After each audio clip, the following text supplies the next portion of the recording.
February is about to end. I'm confused. How should I start for CIEs? What are the most important topics that I should focus on? I would really like to achieve an A. However, I'm confused on how should I achieve it. For me, time management in exams is an issue. How to work on this? I am Abdul Wase and I know everything about the paper. Once I see the paper, I got blank. I study all night before exams and still I'm not able to perform well. After I'm done with my maths revision and I move on to past papers, how many topicals, how many yearlies, कितने करने चाहिए? I am so confused. Sir की videos मैं हर दफ़ा देखता हूँ but I learned a lot from them but I got lost. Assalamualaikum, I'm Masha and my query is that during exams, should I cut down on my sleep and study a lot? How much time should I invest on a particular topic? अपने hours को कैसे allocate करूँ? Another query which I have is that when I receive the question paper, I fear I'll forget all the important questions and formulas and tricks. क्या करूँ? Moreover, I also want to ask that how should I stay motivated during the exam preparation? तो आपने ये सारे सवालात सुन लिए। ये वही सवालात हैं जो हर एक के जहन में है when they are preparing for the exam।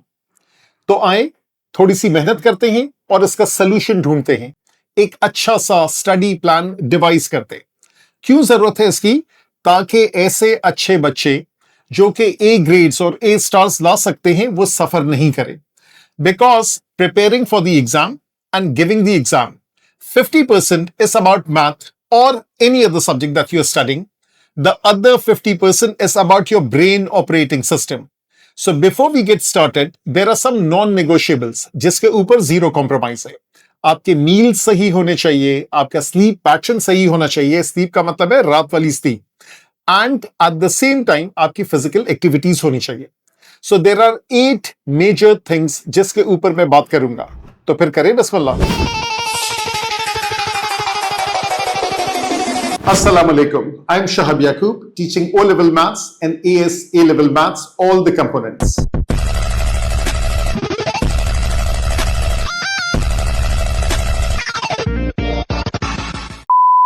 Study plan का पहला कंपोनेंट दैट इज इंटेंशन, नीयत। आपकी नीयत क्या होनी चाहिए? अगर आपकी सिर्फ ये नीयत है कि आप डर रहे हैं कि बस मेरा ए ग्रेड आएगा नहीं आएगा, क्या होगा, तो आपकी नीयत आपको सही करने की जरूरत है। Your intention should be enjoy the subject, enjoy the topic. सारी चीजें अच्छे से मेहनत करें, उसको समझने की कोशिश करें, क्रिएटिव हो, कलर पेंसिल का इस्तेमाल करें, पेंसिल, पेपर, ये सारी चीजों पे लिखें, अपने रजिस्टर में चीजें जॉट डाउन करें। एंड नेचुरली जब आप ये प्रोसेस फॉलो करेंगे, इंशाल्लाह A star in A grade will be yours. अब जब बात निकली ही है पेन और पेपर की, तो स्टडी प्लान का second part is pen and paper. I personally believe in pencil, that is why I use pencil, colour pencil. और पेपर भी कौन सा वाला? ये वाला जो व्हाइट प्रिंटर पेपर होता है, A4 वाला, अच्छी क्वालिटी का, ये इस्तेमाल करें। आपके आइडियाज हो, आपके कॉन्सेप्ट्स हो, आपके क्वेश्चंस हो, आपको चीजें प्लान आउट करनी है, तो सारा कुछ इस कागज के ऊपर लिखे, एनोटेट करें। पीपल बिलीव मी, आपके जहन का बोझ उतर कर कागज पर आ जाता। जब आप कागज पे लिख लेते हैं, आपका जहन हल्का फुल्का हो जाता है, आपको डायरेक्शन मिलती है, आपको सोच के नए एंगल्स मिलते हैं। अच्छा, ये वाला कॉन्सेप्ट जो मैंने क्वाड्रेटिक्स में पढ़ा था, अब इसको मैं इस तरीके से ज्यादा अच्छे तरीके से कर सकता हूं। स्टैट्स की कोई बात है, प्योर मैथ्स P3 की बात है, मैकेनिक्स की बात है, ओ लेवल मैथ्स की ट्रिग्नोमेट्री और बेरिंग्स की बात है। जब आप पेन, पेपर, पेंसिल का कॉम्बिनेशन इस्तेमाल करेंगे, believe me, you will enjoy it. मसला ये है कि not everything can be done on the screen. और 1 मिनट के लिए ये वीडियो को स्टॉप कीजिएगा।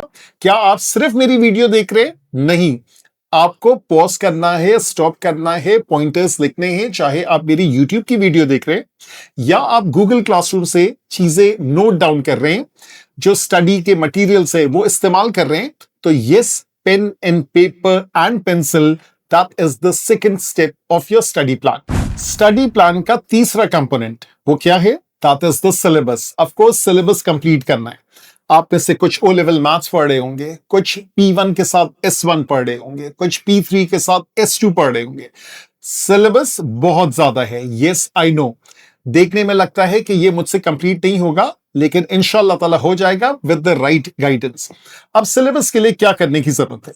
फॉर एग्जाम्पल अगर हम बात करते हैं P1 S1 की, तो P1 में 8 टॉपिक्स है, S1 में मेजरली 5 टॉपिक्स है, सब डिविजन में जाए तो 6 भी काउंट कर सकते हैं।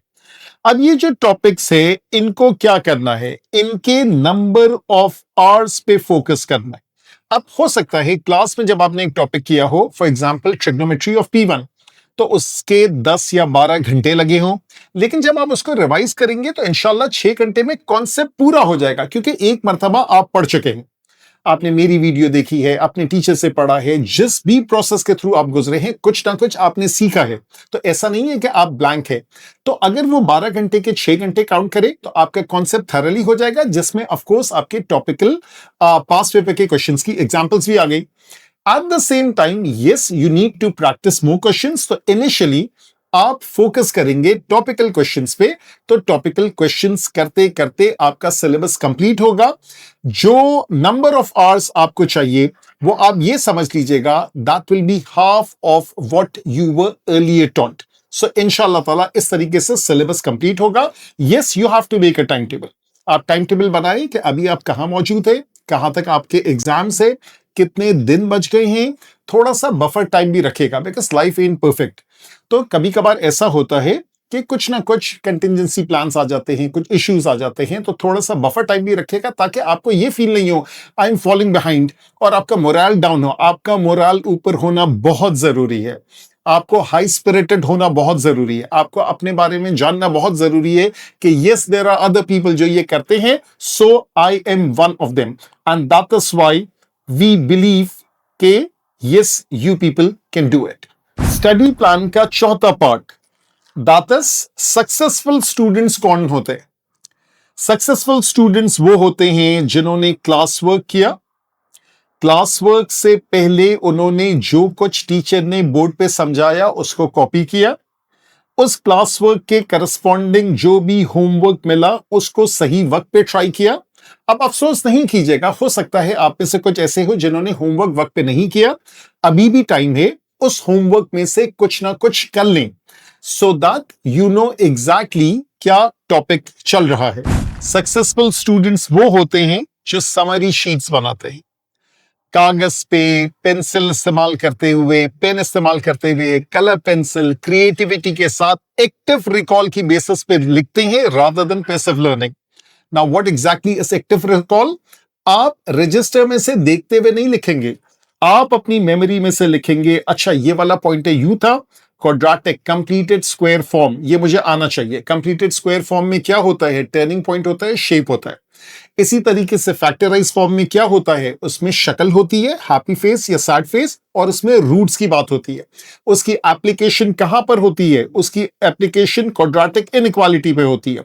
फिर बात आती है कि क्वाड्रेटिक इनइक्वालिटी के लिए drawing a sketch is a must. तो जब आप अच्छे से उस कागज का इस्तेमाल करेंगे, समरी शीट्स बनाएंगे, किसी ब्लैंक वॉल को, अगर कोई स्टूडेंट नहीं हो, आपका फ्रेंड नहीं हो, ब्लैंक वॉल को भी आप समझाने की कोशिश करेंगे, बहुत फायदा होगा। क्वेश्चंस जो आपके पास मौजूद है उसको कैटेगराइज करें। किस तरीके से कैटेगराइज करें? Easy, medium, difficult. इजी पे टैग लगा दे ग्रीन का, मीडियम पे लगा दे लेट्स से ब्लू का, रेड लगा दे फॉर द डिफिकल्ट वंस। पहले फोकस करें किस पे? इजी और मीडियम पे। अगर वो आप हैंडल कर सकते हैं, that is like 90%, 95% of all the types of question. 5% ऐसे होते हैं जो टेढ़े मेढ़े होते हैं, yes you should try them, लेकिन उसको अपने सर पे सवार नहीं करना। If you can handle 95% of the marks, what is there to worry about? So be a successful student. That is the fourth part of this study plan. Study plan का point number 5, that is time management. सबसे बड़ा issue है students का। Sir हमें आता तो सब कुछ है, टाइम मैनेज नहीं हो रहा है। क्यों मैनेज नहीं हो रहा है? क्योंकि जब नॉर्मल टाइम पे जब आपको कहा जा रहा था कि सवाल करें, तो उस वक्त बातों में लग के, दूसरे से हंसी मजाक करके आप उस वक्त सवाल कर रहे थे, तो आपको पता ही नहीं चला कि मुझे कितने टाइम की एक्चुअल जरूरत है। अब होता यह है कि रूल ये रखे, number of minutes should equal number of marks, that is your target. 4 mark का सवाल है, 4 मिनट में इंशाल्लाह करके डन एंड डस्टेड करें। हाँ, एग्जामिनर ने आपके लिए क्या किया? एग्जामिनर ने आपके लिए किया है number of minutes is 1.5 times the number of marks. उसने ज्यादा दिया हुआ है, लेकिन हम उस लेवल पे नहीं खेलेंगे, हम तो उससे ज्यादा अच्छे परफेक्शन के लिए फोकस करेंगे। So number of minutes, number of marks, ये दोनों सेम है। आप 4-5 क्वेश्चंस उठाएं, अभी टॉपिकल की पहले बात कर रहे हैं, आप देखें उसके मार्क्स कितने हैं, उतने मिनट में हो जाना चाहिए। उसके बाद असल बात आती है ईयरली पास पेपर्स की। अक्सर लोग यहाँ पे एक सवाल करते हैं कि सर अभी तो आपने बात की है कि टॉपिकल के 4-5 क्वेश्चंस करें और इतने टाइम को देख लें, ईयरली कितने करने चाहिए? ईयरली बहुत सारे करने चाहिए। बहुत सारे का मतलब है कम से कम 20, 25, 30 पेपर्स तो करने चाहिए। चले लेट्स लॉक इट एट 25। पहले एक साल में 7 वेरिएंट्स होते थे। इस साल से यानी कि 2025 से they now have introduce an extra variant in May June, extra variant in October November, that makes it 9 variants. सारे वेरिएंट्स अच्छे हैं, नो कंस्पिरेसी थ्योरीज, सारे आपको प्रैक्टिस करने चाहिए। तो 2025, 23, 24, 22 इतने प्रैक्टिस कर लें, you are all set.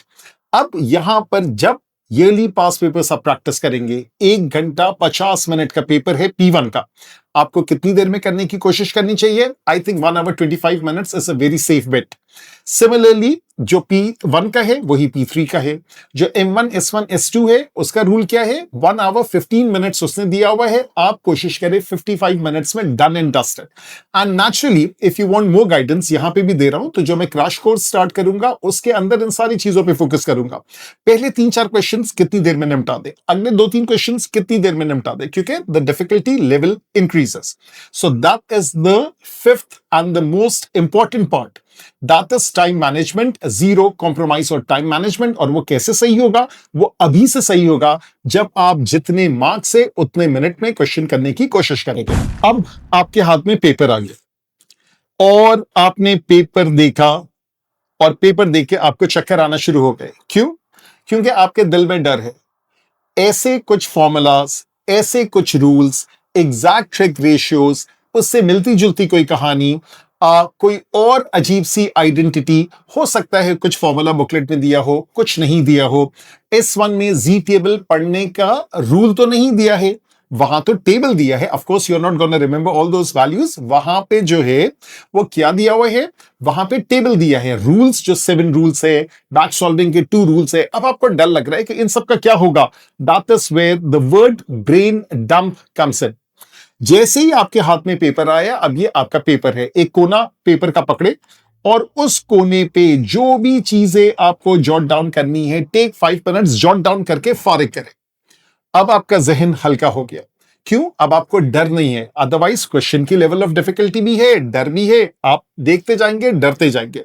So that is something very important कि जैसे ही आपको पेपर मिले ये सारी चीजें नोट डाउन कर लें और इसकी अभी से प्रैक्टिस करें। अगेन जैसे हम बात करते हैं एक्यूरेसी लेवल की, डेसिमल प्लेसेस की, सिग्निफिकेंट फिगर्स की, तो वो अभी से प्रैक्टिस होगा, तब जाके आपका हाथ साफ होगा ना। तो जैसे अभी आप पेपर्स कर रहे हैं और मैंने जैसे क्लास में एडवाइस किया कि प्रिंट आउट निकाले, प्रिंट आउट निकाल के उसी कागज पे सॉल्व करें रादर देन रजिस्टर के पेपर पे। और अभी से ये आदत डालें, टाइमर रखें, फोकस करें, ब्रेन डंप करें, सारी चीजें डाउनलोड कर दें and then you are set for the next step. So that is point number 6, brain dump of the study plan. Now we are on the last pointer and that is about, sir ये बता दें exam में आ क्या रहे, कौन से topics important है, कौन से इंपॉर्टेंट नहीं है। इसका सादा सा जवाब यह है, every single topic is important. किसी भी टॉपिक को अंडर एस्टिमेट नहीं करें। P1 में कोऑर्डिनेट ज्योमेट्री जैसा, लाइन इक्वेशन जैसे सिंपल टॉपिक को जो लोग अंडर एस्टिमेट करते हैं वहां गलती करके आ जाते हैं। किसी ने S2 के अंदर पॉइजन को अंडर एस्टिमेट किया, वहां गलती हो जाती है। किसी ने P3 में पॉलिनोमियल्स को अंडर एस्टिमेट किया, वैसे करते नहीं है। किसी ने मैकेनिक्स में काइनेमैटिक्स को अंडर एस्टिमेट किया जस्ट बिकॉज कि मैं फिजिक्स का चीता हूं। किसी ने S1 के अंदर मीन और स्टैंडर्ड डिविएशन को अंडर एस्टिमेट किया। कुछ अंडर एस्टिमेट नहीं करे। It's not a local board का एग्जाम, इट इज CAIE। वो कब किस चीज पे ज्यादा फोकस करे, उसकी क्रिएटिविटी है, किस क्वेश्चन को ज्यादा मुश्किल बता दे तो वो उसकी क्रिएटिविटी पे आता है। You don't have to worry about it. और इसी से रिलेटेड एक और चीज जो लोग सवाल करते हैं कि सर ये बता दे कि एग्जाम का थ्रेशोल्ड क्या है। चले, मैंने आपको बता दिया कि S1 में जो थ्रेशोल्ड है वो 39 आउट ऑफ 50 है, तो अब आप क्या करेंगे? वो 11 मार्क्स छोड़ देंगे? Come on people, get a life. आपको थ्रेशोल्ड से कुछ लेना देना नहीं है, आपको सिर्फ इस चीज पे फोकस करना है कि yes I need to show all necessary steps. तो टॉपिक्स में से ज्यादा जो इंपॉर्टेंट ये है वो है शो ऑल नेसेसरी स्टेप्स। जो आपको कैलकुलेशन शो करनी है वो कैलकुलेशन शो करें, सारे स्टेप्स शो करें। कहां पे एंगल्स का ख्याल रखना है, एंगल्स पे डिग्रीज और रेडियंस का, कहां एग्जैक्ट फॉर्म में आंसर देना है, कहीं पे स्क्वायर रूट में देना है, कहीं पे पाई की टर्म्स में देना है। P3 की बात करें तो वहां पे नेचुरल लॉग में देना है, एक्सपोनेंशियल में देना है, fractions are exact, fractions are beautiful, fractions are supreme. जहां पॉसिबिलिटी हो वहां आंसर फ्रैक्शंस में देंगे और आपके कहने से पहले, आपके देने से पहले एग्जामिनर खुद ही मांग चुका होगा। So these are the important things that you need to take care of. अब इस वीडियो में मैंने बताने की ये कोशिश की है कि वो जो 8 पॉइंटर्स हैं, इन चीजों का ख्याल करें। ये है आपका स्टडी प्लान। इस तरीके से आप एक सक्सेसफुल तरीके से तैयारी कर सकेंगे। ये वीडियो माशाल्लाह से ठीक ठाक मेहनत करके बनाई गई है, तो naturally I would very much appreciate आपके कमेंट्स के लिए। And there are some people जिनका अभी सिलेबस हुआ नहीं होगा, so for those people there is this study super crash course, study plan से रिलेटेड सुपर क्रैश कोर्स, जिसमें S1 40 आवर्स में, S2 40 आवर्स में, P1 50 आवर्स में, P3 60 आवर्स में। M1 का टाइम नहीं निकल रहा, उसके रिकॉर्डेड लेक्चर्स अवेलेबल है, तो ये सारी चीजें मैं फोकस कर रहा हूं। So those who think that they can benefit from my teaching, they are most welcome to enroll in this course. Social media पे वो सारी चीजें मौजूद है, एंड आई होप कि ये वाली जो वीडियो है इंशाल्लाह आपको फायदेमंद होगी आपके लिए, एंड इंशाल्लाह ताला there are many more things in the pipeline, so stay tuned, and इंशाल्लाह ताला see you all soon and wish you all the best of luck.